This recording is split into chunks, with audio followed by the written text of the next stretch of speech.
ಬರೀ ಜಾಗಿಂಗ್ ಹೊರಗೆ ಬರ್ತೀನಿ. ಗುಡ್ ಮಾರ್ನಿಂಗ್ ಎಲ್ಲರಿಗೂ, ಬೆಳಗಿನ ಶುಭೋದಯ. ಸೊ ಬೆಳಗ್ಗೆ 6 ಗಂಟೆ ಆಗೈತಿ. ನಿಹಾಲ ಚರಣ ಬೇಗ ಎದ್ದು ರೆಡಿ ಆಗತ್ತಾರು. ಅವ್ರಿಗೆ ಸೈಕ್ಲಿಂಗ್ ಮಾಡ್ಬೇಕಂತ ಅಂದ್ಕೊಂಡಿದ್ರು. ಸೊ ಅದಕ್ಕೆ ಎಲ್ಲರೂ ಸೇರಿ ನಾವು ಗಾರ್ಡನ್ಗೆ ಹೊಂಟಿದ್ದೀವಿ. ಮತ್ತು ಗ್ರೌಂಡಿಗೆ ಹೋಗಿ ಅವನ್ನ ಸೈಕ್ಲಿಂಗ್ ಮಾಡಿಸ್ಕೊಂಬರೋಣ ಅಂತ ಹೇಳಿ ಎಲ್ಲರೂ ರೆಡಿಯಾಗಿ ಹೊಂಟಿದ್ದೀವಿ.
ಇವತ್ತು ಗುರುವಾರ ಇರೋದ್ರಿಂದ ಪೂಜೆ ಮಾಡಬೇಕಲ್ಲ, ಪೂಜೆಗೆ ರೆಡಿ ಮಾಡ್ಕೋಬೇಕು. ಅದಕ್ಕೆ ಬೇಗ ಹೋಗಿ ಸ್ನಾನ ಮುಗಿಸ್ಕೊಂಡು ಬಂದು ಪೂಜೆಗೆ ರೆಡಿ ಮಾಡ್ಕೊಳ್ಳೋಣ ಬರ್ರಿ. ಓಂ ಸಾಯಿ ಶ್ರೀ ಸಾಯಿ ಜಯ ಜಯ ಸಾಯಿ. ಓಂ ಸಾಯಿ ಶ್ರೀ ಸಾಯಿ ಜಯ ಜಯ ಸಾಯಿ. ಓಂ ಸಾಯಿ ಶ್ರೀ ಸಾಯಿ ಜಯ ಜಯ ಸಾಯಿ. ಓಂ ಸಾಯಿ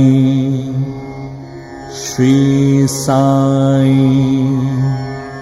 जय जय साईं। ओम साईं। श्री साईं। जय जय साईं। ओम साईं।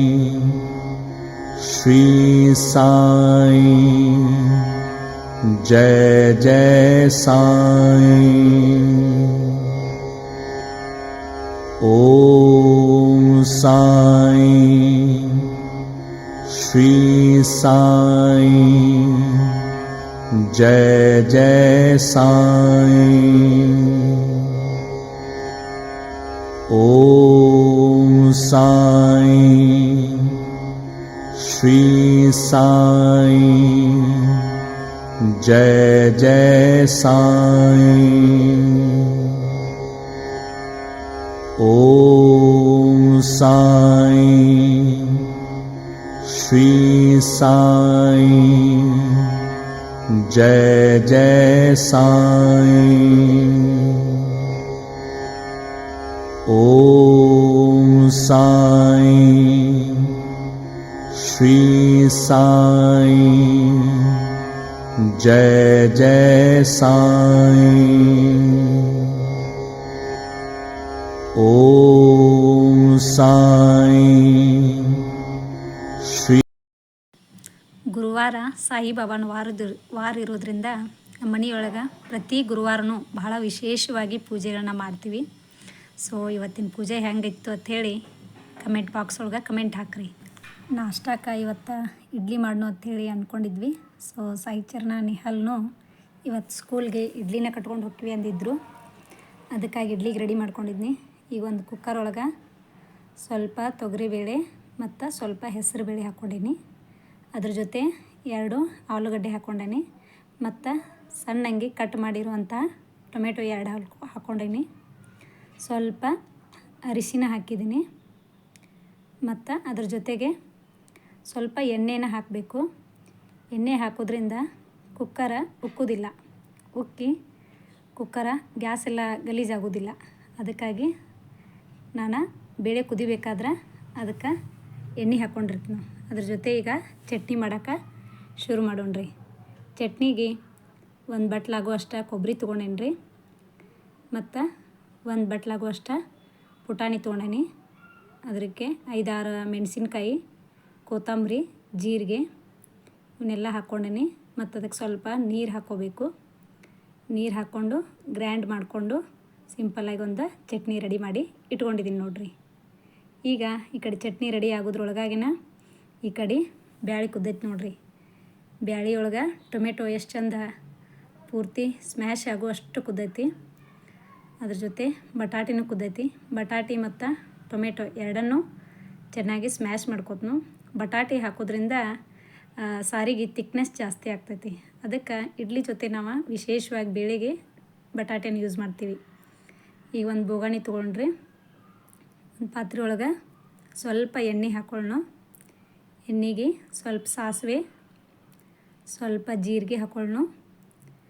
ಎಣ್ಣೆ ಕಾದೈತ್ರಿ. ಈಗ ಅದಕ್ಕೆ ಸ್ವಲ್ಪ ಬೆಳ್ಳುಳ್ಳಿಯನ್ನು ಜಜ್ಕೊಂಡು ಬೆಳ್ಳುಳ್ಳಿಯನ್ನು ಹಾಕ್ಕೊಂಡ್ರಿ. ಬೆಳ್ಳುಳ್ಳಿ ಸರಿಯಾಗಿ ಫ್ರೈ ಆಗಬೇಕ್ರಿ. ಫ್ರೈ ಆದಮೇಲೆ ಅದಕ್ಕೆ ಸ್ವಲ್ಪ ಅರಿಶಿನ ಪುಡಿ ಹಾಕ್ಕೊಳ್ಳೋಣ. ಅರಿಶಿನ ಪುಡಿ ಆದಮೇಲೆ 1-2 ಸ್ಪೂನ್ ಆಗುವಷ್ಟು ಖಾರದ ಪುಡಿಯನ್ನು ಹಾಕ್ಕೊಳ್ಳೋಣ. ಮಸಾಲೆ ಖಾರನ ಹಾಕತ್ತೀನಿ ಈಗ. ಮತ್ತು ಒಂದು ಅರ್ಧ ಸ್ಪೂನ್ದಷ್ಟು ಸಾಂಬಾರು ಮಸಾಲ ಪೌಡ್ರನ್ನ ಯೂಸ್ ಮಾಡತ್ತೀನಿ. ಇಷ್ಟು ಹಾಕ್ಕೊಂಡು ಈಗ ಬೆಂದಿರುವಂತಹ ಬೇಳೆನ ಅದಕ್ಕೆ ಹಾಕ್ಕೊಳತ್ತೀನಿ ರೀ. ಇಷ್ಟು ಹಾಕಿ ಸರಿಯಾಗಿ ಸ್ಪೂನ್ಲೆ ಅದನ್ನು ಮಿಕ್ಸ್ ಮಾಡ್ಕೋಬೇಕು. ಮಾಡಿಕೊಂಡು ಫೈನಲ್ ಅದಕ್ಕೆ ಕೊತ್ತಂಬರಿ ಮತ್ತು ಸ್ವಲ್ಪ ಉಪ್ಪನ್ನು ಹಾಕತ್ತೀನಿ. ಹಾಕಿ ಸರಿಯಾಗಿ ಮಿಕ್ಸ್ ಮಾಡಿಕೊಂಡು ಈ ಕಡೆ ಬೇಳೆ ಸಾರು ರೆಡಿ ಆಗಲಿ. ಈ ಕಡೆ ಇಡ್ಲಿ ಪಾತ್ರೆ ಒಳಗೆ ಇಡ್ಲಿಯನ್ನು ಹಾಕ್ಕೊಳ್ಳೋಣ. ಸೊ ಇಷ್ಟು ಮಾಡೋದ್ರೊಳಗಾಗಿ ಸ್ಕೂಲ್ ಟೈಮ್ ಆಗಿಬಿಟ್ಟೈತಿ. ಸೊ ಇಬ್ಬರನ್ನೂ ರೆಡಿ ಮಾಡಿಕೊಂಡು ಕೆಳಗಡೆ ಕರ್ಕೊಂಡು ಬರ್ತಾನೆ ರೀ. ಕರ್ಕೊಂಡು ಬಂದು ಅವ್ರ ಲಂಚ್ ಬಾಕ್ಸ್ ರೆಡಿ ಮಾಡಿ ಇಡ್ಲಿನ ಅವರಿಬ್ಬರಿಗೂ ತಿನ್ನಿಸಿ ಸ್ಕೂಲ್ಗೆ ರೆಡಿ ಮಾಡಬೇಕು. ಅದಕ್ಕಾಗಿ ಸ್ವಲ್ಪ ಬೆಳಗ್ಗೆ ಕೆಲಸ ಎಲ್ಲ ಅರ್ಜೆಂಟ್ ಆಗಿಬಿಡ್ತಾವೆ ನೋಡಿರಿ. ಸೊ ಇಡ್ಲಿ ಇಂಥವೆಲ್ಲ ಮಾಡಬೇಕಾದ್ರೆ ಟೈಮ್ ಭಾಳ ಬೇಕಾಗ್ತೈತಿ. ಸೊ ಅದಕ್ಕೆ ದಿನದಕ್ಕಿಂತ ಒಂದು ಅರ್ಧ ಗಂಟೆ ಬೇಗ ಹೇಳ್ಬೇಕಾಗ್ತೈತೆ ರೀ. ಇವಾಗ ಇಡ್ಲಿ ಪಾತ್ರೆ ಒಳಗೆ ಹಾಕ್ತೀನೋ ಒಂದು 10 ನಿಮಿಷ ಬೇಕು ಇಡ್ಲಿ ಆಗಬೇಕಾದ್ರೆ. ಅಷ್ಟರೊಳಗಾಗಿ ಅವರಿಬ್ಬರನ್ನು ರೆಡಿ ಮಾಡ್ಕೊಂಡು ಕರ್ಕೊಂಡು ಬರ್ತಾನೆ ರೀ. ಸೊ ಫೈನಲಿ ನಮ್ಮ ಇಡ್ಲಿ ಹೆಂಗೆ ರೆಡಿ ಆಯ್ತಂತ ನೋಡಿರಿ ನೀವು ಎಲ್ಲರೂ. ಹೆಂಗಾಗೈತೆ ಹೇಳ್ರಿ. ಇವಾಗ ನಾಷ್ಟ ಮಾಡಿ ನಿಹಾಲ ಚರಣ ಇಬ್ಬರು ಸ್ಕೂಲ್ಗೆ ರೆಡಿಯಾಗಿ ಹೊಂಟಾರ ನೋಡಿರಿ. ಇಷ್ಟೇ. ನನ್ನ ವಿಡಿಯೋ ಇಷ್ಟ ಆಗಿದ್ರೆ ಲೈಕ್ ಶೇರ್ ಮಾಡಿರಿ. ಬಾಯ್.